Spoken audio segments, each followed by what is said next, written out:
Swipe your credit card and get instant payment at just 1.9%. For more details, call 78712 78714. Voice of Lingesh நேயர்களுக்கு அன்பு வணக்கம்.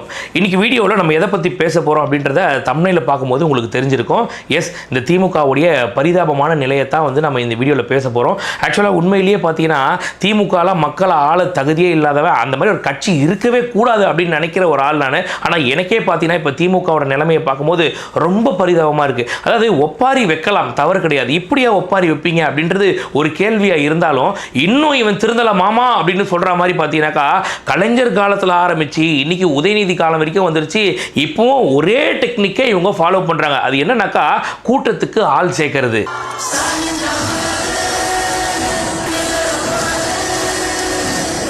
இப்போ இந்த பெண்மணி டான்ஸ் ஆடுறாங்களே, இவ்வளோ அழகாக அற்புதமாக துண்டை வச்சுக்கிட்டு டான்ஸ் ஆடுறாங்களே, இவங்க ஸ்டாலின் தான் வராரு, விடியல் தர போறாரு அப்படின்னு நினச்சிக்கிட்டு ஆடுறாங்கன்னு நினைக்கிறீங்களா? கிடையாது. இல்லை கோபால், இல்லை. இது எதற்காக என்றால் கேவலம் எல்லாம் ஒரு வாட்சுக்காக.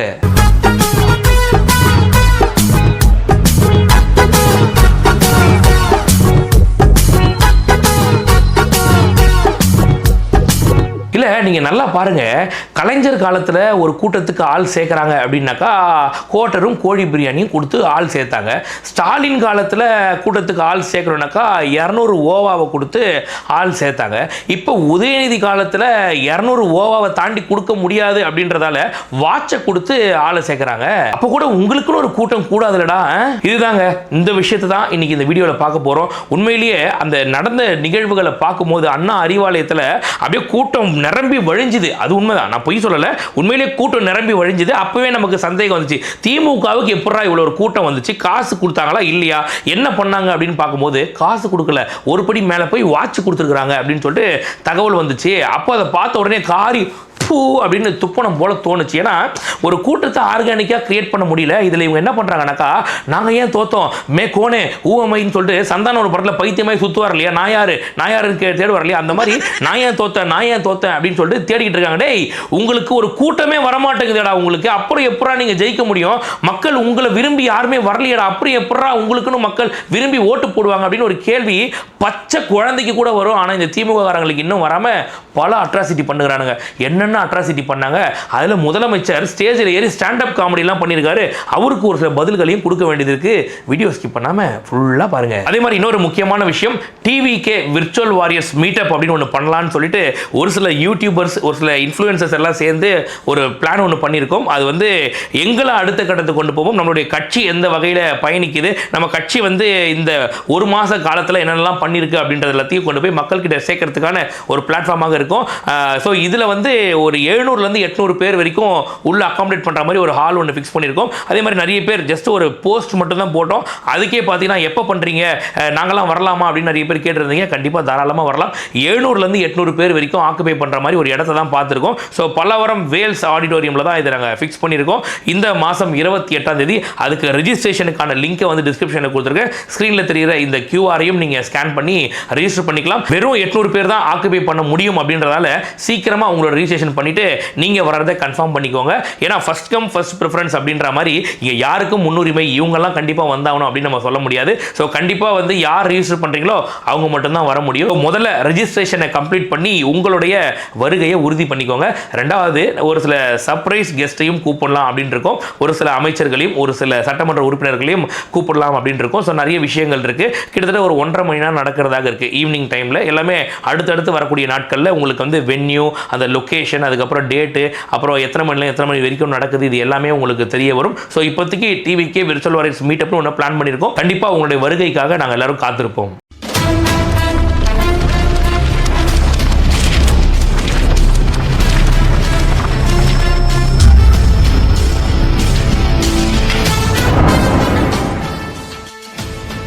வீடியோக்குள்ளே போகிறதுக்கு முன்னாடி ஒரு முக்கியமான விஷயம், சென்னை ஆலந்தூர் பகுதியை சார்ந்த தகவல் தொழில்நுட்ப இணை அமைப்பாளர் வாணிசி அவர்கள் சில நாட்களுக்கு முன்னாடி நம்ம எல்லாரையும் விட்டு பிரிஞ்சு போனாங்க.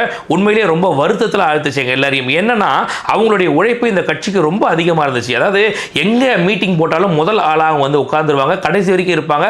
அவங்க ப்ரெக்னெண்ட்டாக இருக்க டைமில் கூட பார்த்தீங்கன்னாக்கா பரவாயில்ல நான் பிரச்சாரத்துக்கு வருவேன்னு சொல்லிட்டு கட்சிக்காக ரொம்பவே தன்னை அர்ப்பணிச்சாங்க. குடும்பம் எதை பற்றியும் கவலைப்படாமல், ஆஃபீஸ் போனோன்னா கூட லீவ் போட்டுருவாங்க, எதை பற்றியுமே கவலைப்பட மாட்டாங்க. ஏன்னா அவங்களோட பயணிச்ச நானும் அதை ஐடி விங்கில் அவங்களோட கொஞ்சம் ஒரு சில நாட்கள் பயணிச்சதால எனக்கு தெரியும் அவங்கள பற்றி அவ்வளோ ஆக்டிவாக இருப்பாங்க. ஒரு விஷயத்தை முன்னெடுத்து செய்யறதா இருக்கட்டும், அவங்கள அடிச்சிக்க முடியாது. இப்போ அவங்க நம்மளை விட்டு போயிட்டாங்கன்னு ரொம்ப வருத்தமாக இருந்துச்சு. இப்போ அவங்களுடைய குழந்தை வந்து பார்த்தீங்கன்னாக்கா ஐசியூவில் வந்து அட்மிட் பண்ணியிருக்காங்க. அவங்க வந்து மருத்துவ உதவியில் இருக்காங்க. ரெண்டாவது அவங்களுக்கு பணப்பற்றாக்குறை ஏற்பட்டுச்சு அப்படின்னு சொன்னாங்க. ஸோ நிறைய தொண்டர்கள் அவங்களால முடிஞ்ச பண உதவியை பண்ணியிருந்தாங்க. நானும் என்னால் முடிஞ்ச அந்த பண உதவியை பண்ணியிருந்தேன். ஸோ இப்போ நான் உங்ககிட்ட வைக்கிற ஒரு ரெக்வஸ்ட், இந்த வீடியோ பார்க்குறவங்க கிட்ட வைக்கிற ரெக்வஸ்ட்னா, இதுக்கு முன்னாடி கோயம்புத்தூரில் எஸ்எம்இ டைப் 2 நோயால் பாதிக்கப்பட்ட ஒரு பெண் குழந்தைக்கு நான் உங்ககிட்ட கேட்டிருந்தேன் இந்த மாதிரி உதவி பண்ணணும்னு. நிறைய பேர் உதவி பண்ணீங்க. உண்மையிலேயே அவங்க எல்லாரோட பெரிய மனசுக்கும் ஒரு மிகப்பெரிய நன்றிகளை சொல்லிட்டு, நீங்கள் எல்லாரும் டொனேட் பண்ண பணத்தை நானே இங்கேருந்து ட்ரெயினை பிடிச்சி போய் அவங்க கிட்ட கொடுத்துட்டு வந்தேன். இப்போ இந்த குழந்தைக்கு மருத்துவ உதவிக்கு பணம் தேவைப்படுது அப்படின்னு சொல்லியிருந்தாங்க. அந்த தாயை பிரிந்து தவிக்கும் இந்த குடும்பத்துக்கு நம்மளால முடிஞ்ச உதவியை பண்ணணும். எங்க யாருக்கு எந்த உதவினாலும் அதை தாவேக்காரன் செய்வாண்டா அப்படின்ற மாதிரி ஒரு விஷயத்தை நம்ம செய்யணும். உங்களால முடிஞ்ச உதவிகள், 1 ரூபாவோ 5 ரூபாவோ 10 ரூபாவோ எவ்வளவு நாளும் பரவாயில்ல, உங்களால முடிஞ்ச உதவிகளை பண்ணுங்க. நம்மளுடைய ஒரு நாள் செலவு, இன்னைக்கு நான் போறேன் வெளியில சாப்பிட போறேன் அப்படின்னாக்கா அந்த 200 300 அதை சேர்த்து வச்சு கொடுத்தீங்கன்னாக்கா அந்த குழந்தையை காப்பாற்றுறதுக்கு ஒரு மிகப்பெரிய ஒரு ஹெல்ப்பாக இருக்கும். என்னுடைய வீடியோ பார்க்கக்கூடிய நபர்களுக்கு நான் வைக்கக்கூடிய மிகப்பெரிய ரெக்வஸ்ட், ரெண்டாவது உங்களால் எதுவும் பண்ண முடியல, என்னால் சப்போர்ட் பண்ண முடியலன்னா கூட உங்களோட ஃப்ரெண்ட்ஸ்க்கு யாருக்காவது முடிஞ்சா அவங்களுக்கும் ஷேர் பண்ணி பண்ண சொல்லுங்க. நம்ம டாக்டரும் கிடையாது, கடவுளும் கிடையாது, அந்த குழந்தையை எப்படியாவது காப்பாற்றுறதுக்கு நம்மளால முடிஞ்சது பண உதவி பண்ண முடியும். அந்த உதவியாவது நம்ம பண்ணுவோம். சரி, இப்போ நம்ம வந்து விஷயத்துக்குள்ள போவோம். அது என்னன்னா, இந்த திமுக காரன் இன்னும் திருந்தல மாமா அப்படிங்கிற மாதிரி இன்னும் ஒப்பாரி வச்சுட்டு இருக்காங்க. அதாவது நான் தான் வைக்கிறது ஒப்பாரி தான் அப்படின்றத ஒரு கொத்தடிமை அவனே ஒத்துட்டு இருக்கானே. நீ கோட்டு போட்டது பிரச்சனை இல்லை, உனக்கு ஓட்டு போட்டதுதான் எங்களுக்கு பிரச்சனை. எங்க பிரச்சனை அதுதான். நாங்க எல்லா இடத்துலயும் இதுதான். ஒப்பாரியா? சத்தியமா ஒப்பாரிதான், மாற்று கருத்தே இல்ல. ஒப்பாரியா? சத்தியமா ஒப்பாரிதான், மாற்று கருத்தே இல்ல. அவரே சொல்றாரா? Very good, very good, brilliant. இப்போ எனக்கு என்ன ஒரு வருத்தம் அப்படின்னாக்கா, திமுக தோக்கணும்னு நினச்சது உண்மைதான். திமுக வந்து மக்களை ஆள தகுதி இல்லாதது உண்மைதான். திமுகன்ற ஒரு கட்சி இருக்கவே கூடாதுன்னு நினச்சதும் உண்மைதான். ஆனால் இன்னைக்கு இந்த நிலைமையில் திமுக இருக்குன்னு சத்தியமாக நினச்சி கூட பார்க்கலங்க. ஏங்க, நம்ம ஏன் தோத்தோம் அப்படின்னு ஒரு தொலைச்ச பொருளை தேடி ஒருத்தனை பார்த்துருக்கிறீங்க. ஆனால் நம்ம ஏன் தோத்தோம், ஏன் மக்கள் நமக்கு ஓட்டு போடாமல் போனாங்க அப்படின்றது கூட தெரியாத அளவுக்கு தற்குறிகளாகிறாங்க திமுக காரங்க. அதுக்கு ஒரு சிறந்த உதாரணம் சொல்லட்டுமா? இப்போ ரீசெண்டாக வந்து நம்முடைய தாமோ அன்பர்ஸ் இருக்கார் இல்லையா, முன்னாள் அமைச்சராக இருந்தார். அவர் வந்து பார்த்தீங்கன்னாக்கா இந்த விசில் எப்படி ஆகுது அப்படின்னு கேட்டேன். அவன் வந்து பார்த்தீங்கன்னாக்கா அதெல்லாம் ஒன்றும் இல்லை, அதெல்லாம் தேராத மூஞ்சினா, அதெல்லாம் யாரும் ஓட்டு போட மாட்டாங்கன்னு அப்படி சொல்லியே நம்மளை கெட்டானுங்க அப்படின்னு சொல்கிறாங்க பார்த்தீங்களா. அப்போ இதுலேருந்து என்ன தெரியுதுனாக்கா, திமுக காரங்கிட்ட போயிட்டு டேய் நம்ம ஓட்டு விழுமா விழாதான்னு கேட்டால் அவன் உனக்கு விழாமல் யாருக்குன்னு விழுவானே, சத்தியமாக உனக்கு தானே போட்டேன், ஓட்ட வாங்கின காசுக்கு உங்ககிட்ட ஒரு குத்து அப்படிங்கிற மாதிரி அந்த சமயத்துக்கு அவன் சம்பாதிக்கணுன்றதுக்காக தாமோ அன்பர்ஸ் கிட்ட சுரண்டி அங்கே ஒரு பேனர், இங்கே ஒரு ஃப்ளெக்ஸ், ஆட்டோவில் ஸ்பீக்கர் அப்படின்னு சொல்லிட்டு என்னென்ன சுரண்ட முடியுமோ எல்லாத்தையும் சுரண்டி அவன் வாங்குறதுக்காக, அண்ணே உனக்கு தானே வரும், உன் முகராசியை பார்த்து என்ன கலையான முகம் இது அப்படி சொன்னா தான் நீங்க வந்து பணம் கொடுப்பீங்கன்றதால உங்ககிட்ட அப்படி சொல்லிட்டான். கூட இருக்கவனே நம்மள குழி பறிக்கிறான்றது தெரிஞ்சும் கூட இப்ப நம்ம முதலமைச்சர் என்ன பண்றாருனாக்கா, ஒரு குழு ஒன்று நியமிக்கிறார். அந்த குழு என்ன பண்ணும் அப்படின்னாக்கா, எல்லா தொகுதிகளுக்கும் போய் ஏன் திமுக தோத்துச்சு அப்படின்ற காரணத்தை கேட்டு கண்டறிகிற குழு, அதாவது திமுக தோத்ததுக்கான காரணத்தை கண்டறிகிற குழு அப்படின்னு சொல்லிட்டு ஒரு குழு அனுப்பி அந்த குழு போய் 2 தொகுதிகளில் காரணத்தை கேட்டு சூட்கேஸ் எடுத்துன்னு வராங்க நம்ம எம்கே ஸ்டாலினை பார்க்கறதுக்கு. இப்பொழுது 3 மாவட்டங்களில் நடத்தப்பட்ட கள ஆய்வில் என்னென்ன திமுக ஏன் தோல்வி அடைந்தது, என்ன காரணங்கள் அப்படின்றத அவங்க வழங்கியிருக்காங்க. அந்த புகார்கள் தொடர்பான அந்த கடிதங்களையும் அந்த புகார் மனுக்களையும் அவர்கள் அந்த ட்ராலியில எடுத்துட்டு போறாங்க. சூட்கேஸ்ல எடுத்துட்டு வரப்பட்ட அந்த புகார் பட்டியல், அந்த காட்சிகளை தான் நம்ம பார்த்துட்டு இருக்கோம். சரி, இப்போ இதெல்லாம் ஒரு பக்கம் கடக்க, அடுத்து இன்னொரு குருமா என்ன பண்றானுங்க அப்படின்னு பார்த்தீங்கன்னா, மகளிர் ஆலோசனை கூட்டம் அப்படின்னு சொல்லிட்டு அண்ணா அறிவாலயத்தில் ஒன்று போட்டிருக்கிறாங்க. அங்கே பார்த்தீங்கன்னாக்கா ஒரு காலிச்சார் இல்லாத அளவுக்கு அவ்வளவு கூட்டம் நிரம்பி வழியுது. அந்த அளவுக்கு ஒரு கூட்டம் நிரம்பி வழிஞ்சு நீங்கள் பார்த்துருக்க மாட்டீங்க, அப்படி வழியுது கூட்டம். என்னடா இது, திமுகவுக்கு இவ்வளோ கூட்டமா, எங்கேயோ இடிக்குது அப்படின்னு நமக்கு அங்கேயே ஒரு சந்தேகம் வந்துச்சு. உடனே நம்ம பயணிகளை விட்டு கேட்க சொன்னால் அப்போ சொல்கிறான் மாமா இவங்க இன்னும் திருந்தலை மாமா அப்படிங்கிற மாதிரி கூட்டத்துக்கு வர பெண்களுக்கு வாட்ச் தரேன்னு சொல்லி கூப்பிட்டுருக்காங்களாங்க. திமுக மகளிரணி கூட்டம் முடிந்ததும் வாட்ச் கொடுக்கிறார்கள் என்ற தகவல் பரவியவுடன் முண்டியடித்துக் கொண்டு சென்ற பெண்கள்.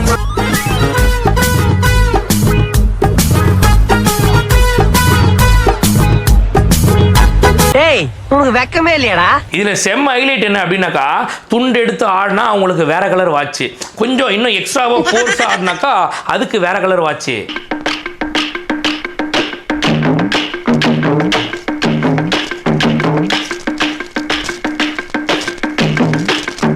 இன்கேஸ் நீங்க வந்து ஸ்டாலின் தோத்ததுக்கு ஒப்பாரி வச்சீங்க அப்படின்னாக்கா 2 வாட்ச்.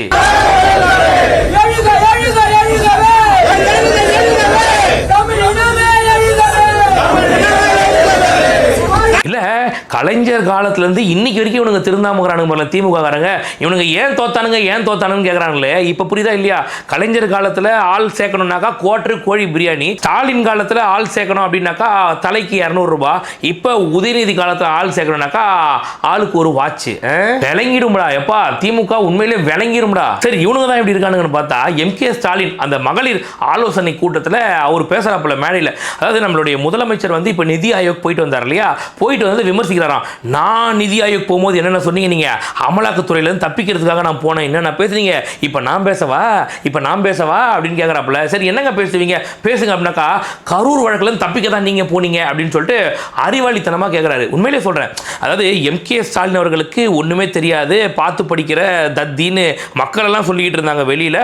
அப்போ கூட நான் நம்பலை. ஆனால் உண்மையிலேயே ஒரு மேடையில் எவனோ எழுதி கொடுத்தான் ஸ்கிரிப்ட்னு கூட தெரியாமல் இப்படி அப்பட்டமாக பார்த்து படிக்கிறோம். அதுவும் கரூர் வழக்கில் தப்பிக்கிறதுக்காக நீங்கள் போனீங்கன்னு நான் சொல்லட்டுமான்னு கேட்டாக்கா சின்ன குழந்தை கூட அசிங்கமாக கேட்கும். என்ன தெரியுமா சொல்லும், சார் இங்கே வாங்க சார், நிதி ஆயோக் கூட்டத்துக்கு ஒரு முதலமைச்சர் போகிறதுன்றது தப்பு கிடையாது சார், ஆனால் நீங்கள் போகும்போது ஏன் உங்களை விமர்சிச்சாங்க தெரியுமா சார் உங்களுக்கு? இவர் கேட்டார்ல, நான் சொல்லட்டுமான்னு. இப்போ நான் சொல்லட்டுமா, 3 வருஷமா நிதி ஆயோக் கூட்டத்துக்கே போகாமல் என்னோட எதிர்ப்பை நான் காட்டுறேன் அப்படின்னு சொல்லிட்டு நல்லா காமிச்சிங்கல்ல இங்கிருந்து. நீங்கள் அப்படி காமிச்ச நீங்கள், அதாவது 3 வருஷமா வந்து உங்களுக்கு தமிழ்நாட்டுக்கு நிதி தரல அப்படின்றதால நீங்கள் போகல, கரெக்ட், நிதி தரலன்னா போகக்கூடாது, அவ்வளோதான். அப்பனா இருந்தாலும் பிள்ளையா இருந்தாலும் வெட்டு 1 துண்டு 2ன்னு பேசிடணும் பார்த்துக்கிறதுனால இவர் போகலை, கரெக்ட். இப்போ 4வது வருஷம் மட்டும் நிதி தூக்கி கொடுத்துட்டாங்களா உங்களுக்கு? எதுக்காக நீங்கள் போனீங்க வந்து? இப்போ நான் என்ன உங்கள்கிட்ட சொல்றது? இல்ல, இவரு 3 வருஷமா நிதி ஆயோக் போகாம அமலாக்கத்துறை சோதனைக்கு வந்த உடனே இந்த ஆகாஷ் பாஸ்கர், விக்ரம் ஜோஜோ, இந்த ரத்தீஷ் இவங்க எல்லாரும் தலைமறைவாயிட்டாங்க. இது டாஸ்மாக் ஊழல்ல மொத்த பேர் தலைமறைவாயிட்டாங்க. சின்னவர் வந்து கதி கிளம்பி போய் உட்காந்துக்கிறாரு, என்ன ஆயிட போகுதுன்னு சொல்லிட்டு உடனே உரா பிளைட்டாங்க அப்படின்னு சொல்லிட்டு போய் நிதி ஆயோக் கூட்டத்தில் கலந்துக்கிற மாதிரி கலந்துக்கிட்டு பிரதமரோட தனிமையில் பேசணும்னு அப்பாயின்மெண்ட்டை வாங்கி அங்கே அண்டர் கிரவுண்ட் டீலிங் எல்லாம் பார்த்து எல்லாத்தையும் பண்ணிட்டு இவர் வந்தார்னா, இதுவும் எங்களுடைய தமிழ்நாட்டு முதலமைச்சர் இப்ப போனது ஒண்ணா நான் கேக்குறேன். அதே சமயத்துல நான் முதலமைச்சரா இருக்கிறப்ப இதே மாதிரி டெல்லி சென்று பேசினப்போ இப்ப முதலமைச்சரா இருக்க என்னவெல்லாம் பேசினா தெரியுமா? அமலாக்கத்துறை வழக்கில் இருந்து தப்பிப்பதற்காக போனாங்க, பாஜக காலில் விழுந்து மறைமுக கூட்டணி வச்சிருக்காங்க, குரூப் போட்டோ எடுக்கும்போது முன் வரிசையில் நிக்க வச்சு ஸ்டாலினுக்கு இடம் கொடுத்தாங்க. அதெல்லாம் யார் சொன்னது? அவர் சொன்னது. இப்ப நீங்க என்ன பண்ணிட்டு வந்திருக்கிறீங்க? நான் கேட்கவா? நான் கேட்கிறேன். இப்போ பதில் சொல்லுங்க. மிஸ்டர் சீஃப் மினிஸ்டர், மாண்புமிகு முதலமைச்சர், கரூர் சிபிஐ வழக்கில் தப்பிக்கத்தானே நீங்க டெல்லிக்கு போனீங்களா? இப்ப நீங்க மட்டும் என்ன பண்ணிட்டு வந்திருக்கீங்க? இப்ப இந்த மாதிரி எல்லாம் பேசும்போது சின்ன சின்ன குழந்தை கூட கேட்குமா கேட்காதா? போன 5 வருஷம் உங்க ஆட்சி காலத்துல நாங்க இருந்தோம், இவ்வளவு ஒரு அறிவாளியா நீங்க அப்படின்னு கேட்குமா கேட்காதா? அதாவது நாங்க ஏன் தோத்தோம் அப்படின்னு கேட்கிறாரு. ஏன் தோத்தாருன்றது இவர் பேச்சிலே தெரியுதா இல்லையா? இவர் எதுக்காக போனாரு அப்படின்றது இவருக்கே தெரியும், ஊருக்கே தெரியும். ஆனா நம்ம முதலமைச்சர் இப்ப எதுக்காக போனாருனாக்கா மக்களுக்காக போனார். இன்னொரு சிம்பிளான உதாரணம் சொல்லட்டுமா? நிர்மலா சீதாராமன் சொல்லிட்டாங்க, நாங்க விஜய் கேட்டா எவ்வளவு வேணா ஃபண்டிங் கொடுப்போம் நாங்க, ஆனா ஸ்டாலினை நம்பி கொடுக்க மாட்டோம். நாங்க 4000 கோடி மகளிர் வடிகாலுக்காக கொடுத்தோம், அதையே இன்னும் செலவு பண்ணாம அது கணக்கு கேட்டாலும் கொடுக்காம இருக்காங்க. அவங்கள நம்பி எப்படிங்க நாங்க பணம் கொடுப்போம்? விஜய் நம்பி வேணா நாங்க கொடுக்குறோம்னு சொல்லிட்டாங்க. இதை விட அசிங்கம் உலகத்துல வேற ஏதாவது இருக்கா? சொல்லுங்க பாப்போம். பார்க்கலாம் இன்னும் என்ன கூத்து பண்ண போறானுங்க. அதாவது வெயில் காலத்துல வெயில் அடிச்சு பார்த்திருப்பீங்க, மழை காலத்துல மழை அடிச்சு பார்த்திருக்கீங்க. இதெல்லாம் அந்த சீசன்ல மட்டும் தான் வரும். ஆனா திமுக காரனோட ஒப்பாரி மட்டும்தான் ஓயாம வந்து நேக்குதுங்க. தினம் வந்து ஒருத்தன் ஒப்பாரி வச்சுட்டு போறான். அதாவது நாங்க ஏன் தோத்தோம் நீங்க தோத்துட்டீங்களடா, அடுத்து ஜெயிக்கிறதுக்கான வழியை பாடுறா. இன்னொரு முக்கியமான விஷயம் சொல்லட்டுமா? அதாவது நாங்க ஏன் தோத்தோம்னு சொல்லிட்டு ஊரெல்லாம் தேடுறீங்கல்ல, நீங்க ஏன் தோத்தீங்கன்னு நான் சொல்லட்டுமா? உங்களுக்கு ஒரு மேடை கிடைச்சிருக்கு, அந்த மேடையில நம்ம எப்படி மீண்டு வர்றது, நாம எப்படி திருப்பி ஆட்சியில உட்கார்றதுன்னு அதை பத்தி யோசிக்காம தாவேகா ஆட்சி எப்படி வீழ்த்துறது, தாவேகா பண்ணக்கூடிய தவறுகளை 1க்கு 2 திருச்சி சொல்றது, இப்படின்ற மாதிரிலாம் பண்ணிட்டு இருந்தீங்கன்னாக்கா நீங்க தோக்காம என்னடா பண்ணுவீங்க? நீங்க தோக்கிறதுக்கான காரணம் இதை தாண்டி வேற என்னவாடா இருக்க போகுது? அதாவது எப்படி மேலே ஏறதுன்றது யோசிக்கிறத தாண்டி அடுத்தவன் கால வாரத்திலே இருந்தா நீங்க எப்படா உருப்பிடுவீங்க? நீங்க எப்படா ஜெயிப்பீங்க? நீங்க தாவேகா ஆட்சி 3 மாதங்களுக்கு தாங்குமா என்ற கேள்விக்குறி எழுந்திருப்பதாக முன்னாள் முதல்வர் மு.க. ஸ்டாலின் விமர்சித்துள்ளார். அவன் இன்னும் திருந்தலமாமா. அவ்வளவுதான் மக்களே, திமுகவுக்கு எதிரி வெளியில எல்லாம் இங்கேயும் கிடையாது. திமுக காரனே தான் திமுகவுக்கு எதிரி, அவன் வாய் தான் அவனுக்கு எதிரி, வேற யாரும் கிடையாது.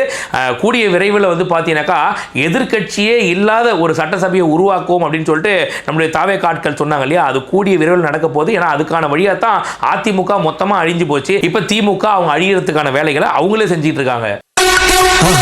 மறக்காம சர்ப்ரைஸ் பண்ணுங்க. தேங்க்யூ.